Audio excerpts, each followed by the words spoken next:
But the direct, approach of Muhammad sallallahu alaihi wasallam, he addressed directly himself the pagan Arabs of the Arabian Peninsula and the Jews and the Christians of his time. The rest of the humanity, actually this mission was entrusted to the Ummah of the Muslim, of Muhammad sallallahu alaihi wasallam, that now it's the own duty to preach and convey and communicate this message of Allah subhanahu wa ta'ala to each and every human being till the end of this world. Therefore, the most important point which I want to make is that when we ponder over Quran and we try to understand it, we should have two levels of understanding of each and every ayah. First of all, we have to keep the ayat or the surahs in the context, the historical context, when they were revealed, to whom they were revealed, who were the first addressees of the Quran, to whom Quran was talking primarily, what were their ideas, what were their beliefs, what were their customs, what were their rituals. Everything has to be in the context, geo-historical context. That we call, in the term of the exegesis of the Quran, ta'wilul khas, with the special, perspective of the time when they were revealed, people who were being directly addressed. If we place the ayah or the surah in that context, and then we try to understand what was the meaning of this ayah or surah, which the people understood at that time, at that particular moment in history. And secondly, because this Quran is meant for the whole of humanity, for all times to come. It was not sent only for the Arabs. It was not sent only for the Christians or the Jews of the times of Muhammad sallallahu alaihi wasallam, but the whole humanity. So actually we have to understand the Quran secondarily in a generalized way. That is called the ta'wilul aam. Look to the words, what they mean, and just don't keep them bound with the background, historical background. Take it away from that background. And as such, you think over them, ponder over them, dive deep into their meanings, and try to generally infer from it the total and the final and the eternal guidance that Allah subhanahu wa ta'ala has provided for the humanity at large. Now lastly, the sequence of Quranic surahs in the Mus'haf that we read and recite, and the sequence in which it was revealed, these two are absolutely different. The sequence of revelation and the sequence of the Mus'haf, the book that we have, these two sequences are absolutely different. As we know, the Makki surahs, basic principle is that they were revealed at Makkah. They were revealed earlier than the Madani surahs. But we find in the Quran, in Mus'haf, that the four Madani surahs, they are in the very beginning of the Mus'haf. Suratul Baqarah, Suratul Al Imran, Suratul Nisa, Suratul Ma'idah. Four longest Madani surahs are in the beginning of the Quran, although we know they were revealed after 12 years from the beginning of the Wahi. So the sequence of Mus'haf and sequence of revelation, they are different. Now we must understand how Quran was collected and how it was compiled. The collection and compilation of Quran, it was completed in 3 stages. First of all, the Quran was compiled in a sequence during the lifetime of Muhammad sallallahu alaihi wasallam, through the divine guidance of Hazrat Jibreel alayhi salatu wasalam. Whenever the ayat were revealed, the Prophet said to the people who were writing these ayat, there were certain people, certain companions, who were assigned the duty of writing them, Katibin-e-Wahi, we call them, who used to write those ayat, that put these ayat after such and such ayat of this surah. The sequence was going on as they were revealed, not in the sequence of revelation, but in the sequence of this Mus'haf that we have today with us. And this compilation of the Quran was completed in the lifetime of Muhammad sallallahu alaihi wasallam. Some people have cast some doubt about it, but actually it's agreed upon It's absolutely proven fact that the compilation of the Quran was complete during the lifetime of Muhammad sallallahu alaihi wasallam, and it was done by him. But it was only in the hearts of the people. It was not in the form of a book like this. It was not collected in a book. People had remembered the whole of the Quran, and that was with the sequence. And we know it from very confirmed traditions that in every Ramadan al-Mubarak this month, Hazrat Jibreel alayhi salatu wasalam used to come and recite the Quran, and along with him, Hazrat Muhammad sallallahu alayhi wasallam, he also recited in the same sequence. So as Quran was being revealed, the sequence was also being fixed side by side. And in the last Ramadan of the life of Muhammad sallallahu alayhi wasallam, the whole recitation of the whole of the Quran was completed twice.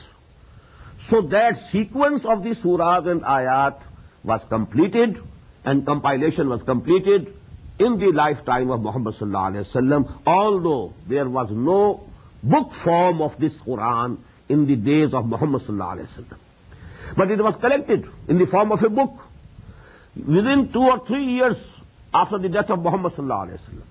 Because we know it. It was done during the caliphate of Hazrat Abu Bakr radiyallahu ta'ala anhu. And his period of caliphate is only 2 years and a few months. So within this period, this was collected in Mus'haf also, in a book form also. And then thirdly, during the time of the caliphate of Hazrat Usman radiyallahu ta'ala anhu, it was written down in a particular script. And that script we have now, this is called Rasm Usmani. This script was decided by Hazrat Usman radiyallahu ta'ala anhu. But only script. Agreed upon script was also prepared, and this was also within a quarter of a century of the death of Muhammad sallallahu alaihi wasallam.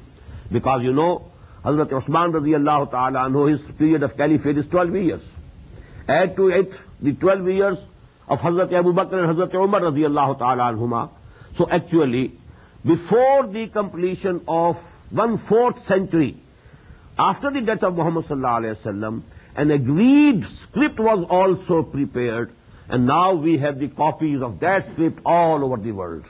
This is called Ar-Rasmul Usmani radiyallahu ta'ala anhu. Now, a few words about the basic terminology about Quran. The unit of Quran is called ayah. We don't call it a sentence. We don't call it a verse. Some of the writers use this word for Quran, but as far as I think, we shouldn't use it. Neither the word sentence nor verse. We have to keep this word ayah. It's very unique. Ayah means a sign or a symbol. Actually, every ayah of Quran is a sign or symbol of the wisdom of Allah subhanahu wa ta'ala. So we cannot substitute any other word in its place. We have to keep it, and because during this translation of the Quran, I'll be keeping this terminology. That is why I'm explaining in the very beginning. Ayat, ayat. But if ayat, you know, if there is full stop after that, we call it ayah. So these are fundamental things, you know. Ayah and ayat is the same. And the plural is ayat. Now, ayat, you know, they are very small also, very large also. We have, you know, haruf muqatta'at. They also go to make ayah. Hamim, it is ayah. Alif Lam Mim, it is ayah.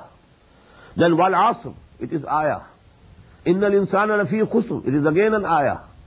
And then there are ayat in which you can have 10 sentences.